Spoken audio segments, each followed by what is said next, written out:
Freedom of speech is freedom of death. Fight the power. Yeah. Fight the power. Fight the power. What's up, folks? What's going on, family? Let me go ahead and tune this out. The background. I think this is a black theme song again. That was in the 90s. Man. The 90s. I think Fight the Power was 89. But it came out on the album. A big hit. Very, very powerful political song that spoke truth to power. Real deal. And fight the power is what we need to do. Barry Axius, more truth than you can handle, family. We got a lot to get into. I think I'm going to split this up in twos because there's so much stuff going on.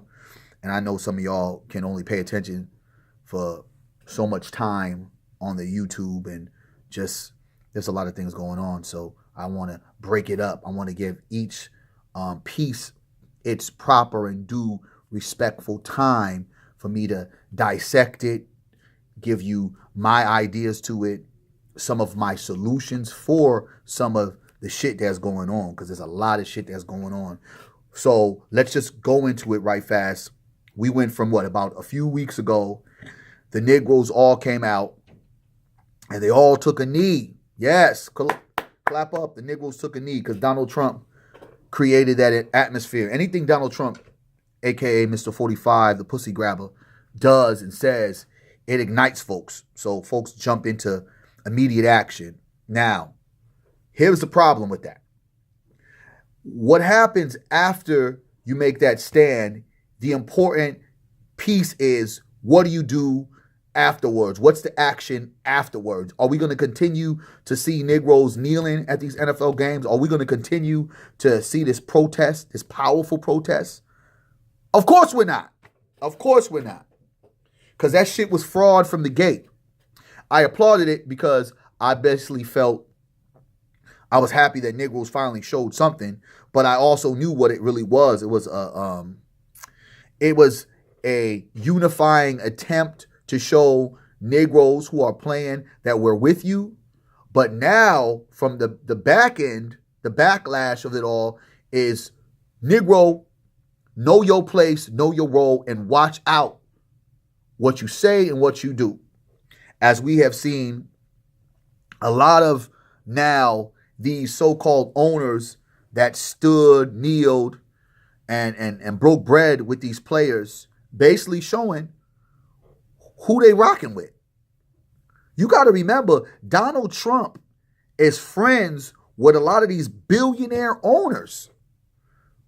The one thing about white supremacy, they could disagree to agree on a lot of things, but white supremacy is going to hold white supremacy down. You may need to do a few things to make folks feel like, nah, you're not really with that shit, but you really with the shit. The first guy that came out to say, I am with the shit, is Jerry motherfucking Jones. And the thing that's funny about Jerry Jones, he has a global brand. The Dallas Cowboys. The Dallas Cowboys, bad, good, indifferent, it don't matter. Folks fucking rock with the Dallas Cowboys. Diehards for real. But he has publicly said it. And the funny thing about it, there was rumors that said, and that's when the Monday night game was so crucial and people applauded him and the team for kneeling, even though they didn't kneel during the national anthem, right? They applauded him for doing what he did because reports had said that he made threats to players. Play that bullshit, you ain't gonna play. So what he ended up doing was going out with his team and they kneeled and they did all that and everybody was applauding and all good was in the world. Now, I guess after that Green Bay Packers loss, he basically came out and said, hey, check this out, Negroes. If you on my team, if you're wearing that star, wearing that jersey with that number I allow you to have, you will not play if you do not stand up and respect the flag. Here is the fucked up thing about all of what's going on right now. This has never been about a flag, soldiers, a national anthem.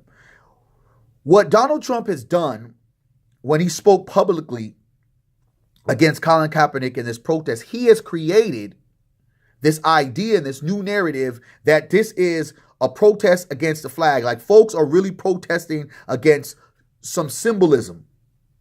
This little material thing it's red, white, and blue, and it's being raised up and it's being flown around, and this song that is really racist when you really listen to the song all the way through.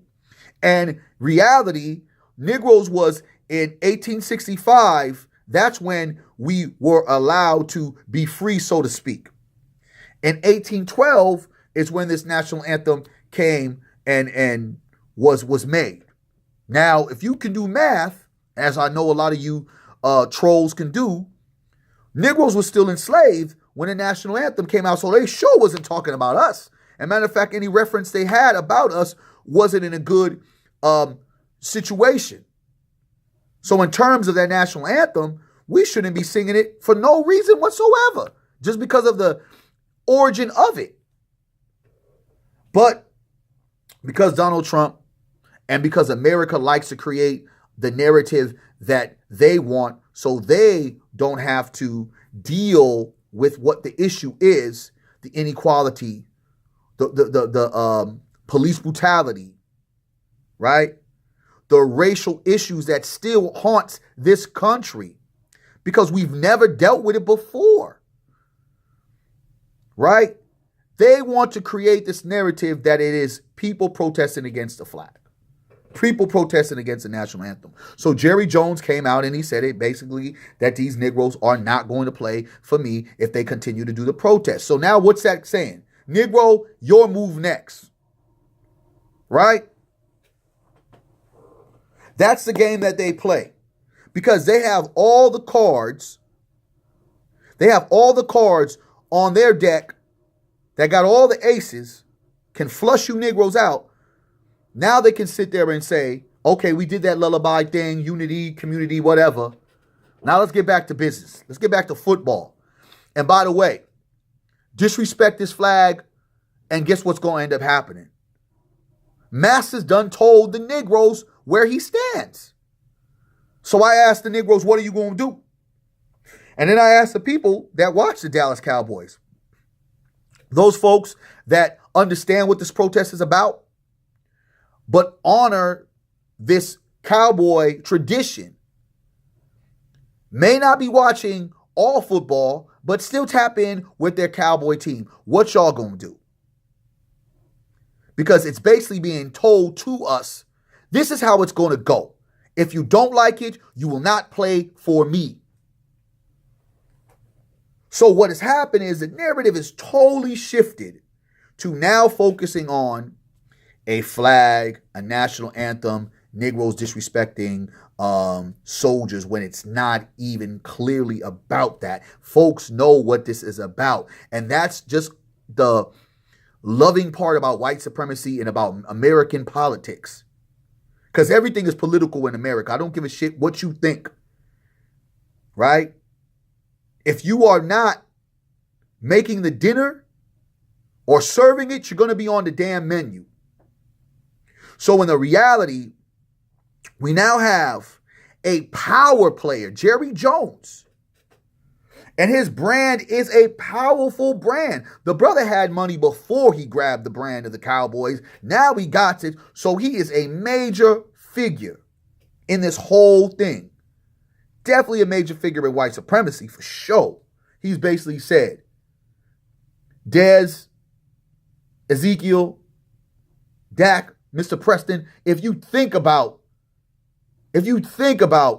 disrespecting the flag, because that's what it's now being said, that if you're not standing up, you're disrespecting it, when it's not that way, and it shouldn't be cleared out like that.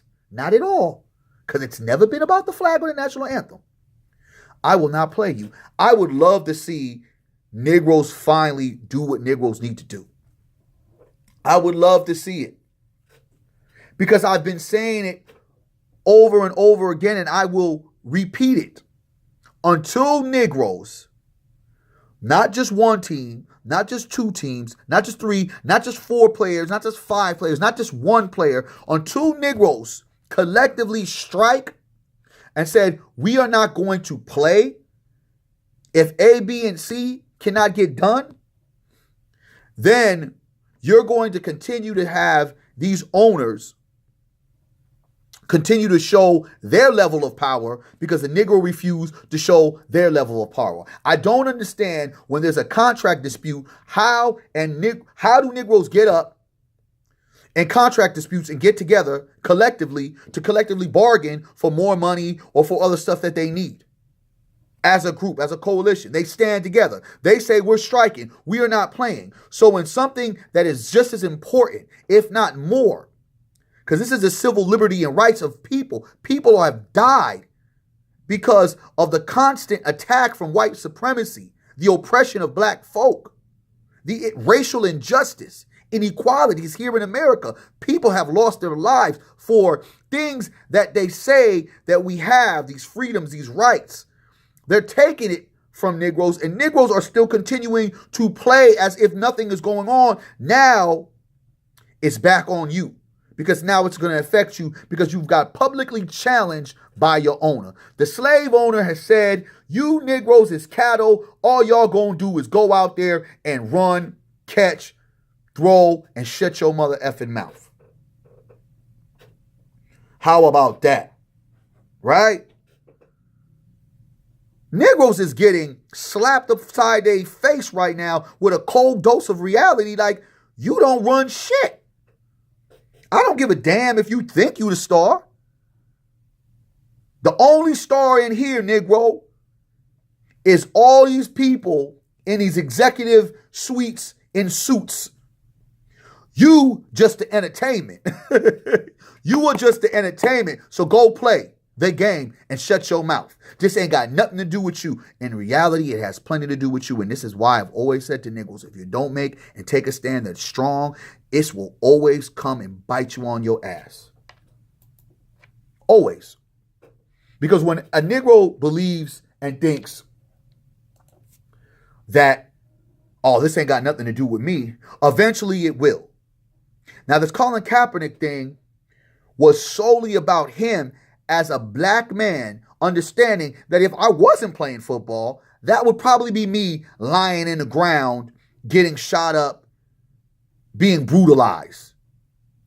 If I didn't have this athletic ability, the likeliness of me being harassed the way other blacks get harassed will be probably 100%. Because I don't fit the social norm. I don't equate that. So he brought awareness, and it's blown out of control. Now, a few Negroes stepped up after the fact, and now they're moving to try to raise more conscious awareness of what's happening. But now, because of Donald Trump, Mr. 45, aka the pussy grabber, sat there and spoke on it, and he is the lead spokesman for white supremacy, the others fell in line, as they usually do, because they all stick together. And after we had the kumbaya, we were going to stand because all eyes was on every owner at that moment. And instead of Negroes saying, we're going to take it further, we just going to boycott all the games. How about that? They've basically now told you, Negro, your check is on the line. What you going to do? And because we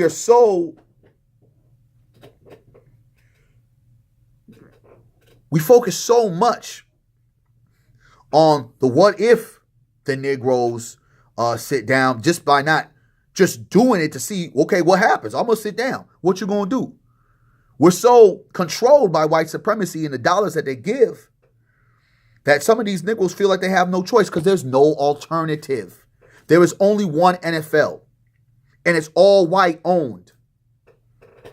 That is a Negro-led league, right? On the playing field, but everywhere else it's white. So don't get it twisted. And the major players that they really try to market are the white quarterbacks. And remember, folks, once upon a time, when Doug Williams won that Super Bowl, it was to be thought that the inferiority of the Negro quarterback, the Negro playing quarterback, was something as a novelty, like, no. Negroes ain't smart enough to do that. You can do every other position, but this quarterback, no. So just in these last some years, they've had to open up their eyes to see, damn, the Negro is not only athletically, but mentally, if not superior, on the same level as a white quarterback. The game has changed. Faster, stronger, and Negroes are more equipped. It's almost as if we were bred to play these games. But now, Dallas Cowboys owner Jerry Jones has basically said, Negro, I wish you would. And what are the Negroes going to do? I believe, and I say, it has to be a boycott. That's the only way you Negroes are going to get respect. And it can't just be us fans just turning off the TV. It has to be a collective of Negroes stepping up and saying, man, yo, we ain't playing this bullshit. Because now y'all looking crazy. Because he just basically told y'all, whatever the hell y'all thought, it ain't going down. So Queen Jemele Hill, who was already in trouble already with ESPN, she's gotten suspended because of her comments, because of this situation, right? She had made some comments about Donald Trump, about being a white supremacist, like the voice of it, which I couldn't knock her. They couldn't get her on that.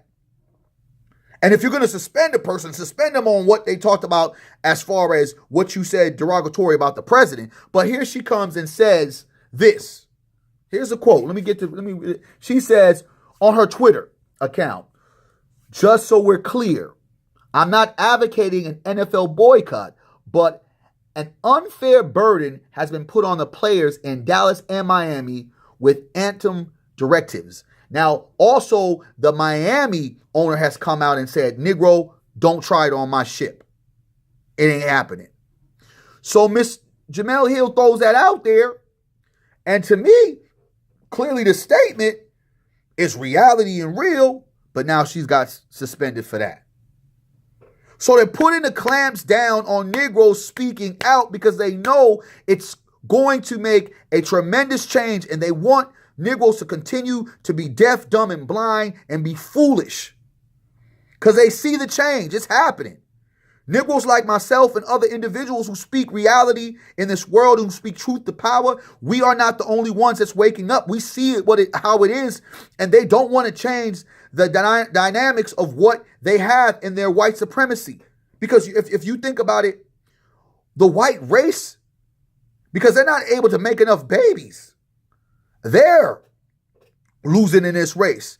They can only obtain and hold power for so long. If you're not having babies, if you're not being able to pass on that power to Jimmy and Kendall, the power's going to go somewhere else. They don't got the numbers right now. So they're trying as best as possible to hold on for dear life.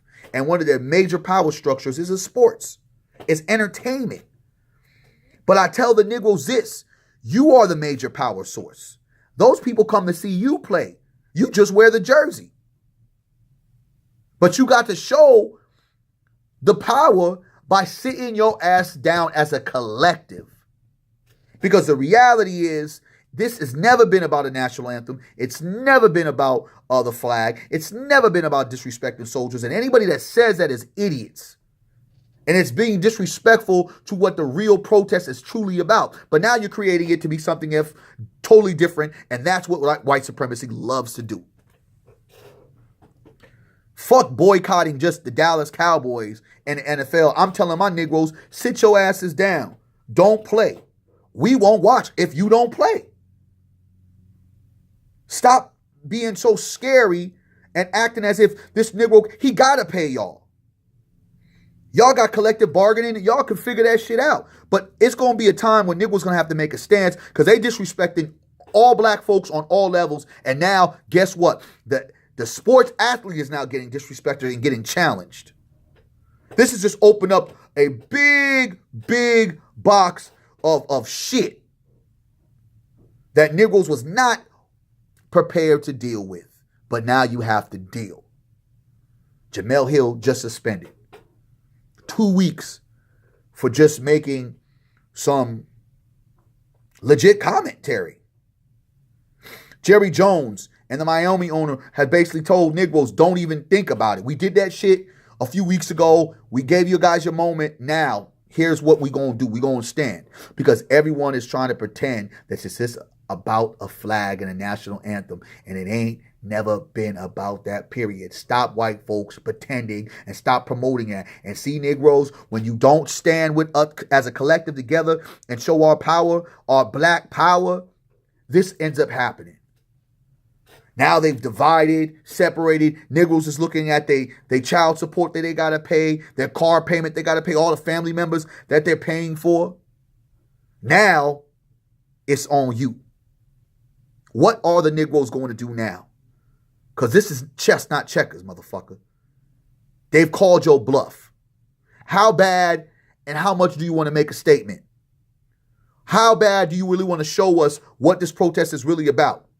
Now Negroes need to speak. Speak louder. Speak clear. It is time for us to really move in revolution and show power. Truth to power. Mike Pence, our vice president, comes down to the Colts and 49ers game, and what this man does is, because there were people protesting, he goes ahead and he leaves the game. Game ain't even really started. He leaves. That cost the American taxpayers $24K for a publicity stunt. He knew what was the volume of what was going to happen. Why didn't you go out there and do that last year? All eyes are on America and what and how folks are going to react. It's another stunt by this belligerent and disgusting cabinet that we have right here in the Oval Office. So we just spent $24K to make a statement that wasn't even a statement. It was basically like, motherfucker, are you serious right now? And then again, he reiterated, I will not stand for people disrespecting the flag and the soldiers. It's not about that. Stop it. I'm tired of hearing that shit. And this is the reason why we're constantly in these dilemmas, because white folks, unfortunately, y'all never want to take up the truth, promote the truth, or speak real. There's never an apology. And if there is one, it's cold, it's half-hearted, and it's cold-hearted as well. There's always this deflection. Oh, no, that's not really the problem. No, this is a problem. It's always been that. That's why we continue to have race issues. It's not balanced. It's folks got some shit over here and folks got some shit over here, like way up here. And the rest just get the crumbs. And for those who can do some shit to make your power branch more powerful, you're going to let them in, but it's always for a price. So you got Jemele Hill suspended from ESPN for speaking truth to power, and you got the vice president creating a stunt that is hitting the taxpayers for $242K large. And you got Jerry Jones, one of the puppet masters of one of the masters on the plantation, telling Negroes, don't you dare disrespect my flag. So, with that being said, I asked the Negroes, what the F are you going to do now? We've been slapped, spit at, disrespected, and they've created and changed the narrative as this is about a flag and a national anthem, to where you had some white girl go ahead and throw some water on some guys that was watching a Laker game because they kneeled, they didn't stand. I wish a motherfucker would do that, because I've never stood for the national anthem, ever. I'm not standing up. And don't bother me if I choose to sit down. I won't kneel, but I'm a fool. I ain't going to get up. So now the narrative's been changed. And now we have, again, the media, with the help of Donald Trump, creating this idea that is never there, instead of telling the truth of what it truly is. So tell the truth on what it truly is. Bottom line. Tell the truth. This has never been about a flag. Never been about a national anthem. Never been about disrespecting soldiers. It's been about police brutality, the racial inequality, and the fact that racism is still an underlying anthem and theme in our country here, America. And that nobody wants to sit there and really deal with the issues at hand. This ain't got nothing to do with no flag. Stop making that narrative. Stop trying to create more hate than this already is. Getting people all excited. Tell the damn truth. Y'all know what it's about. But y'all see what it's about now. Next is your move. What you gonna do? More truth than you can handle.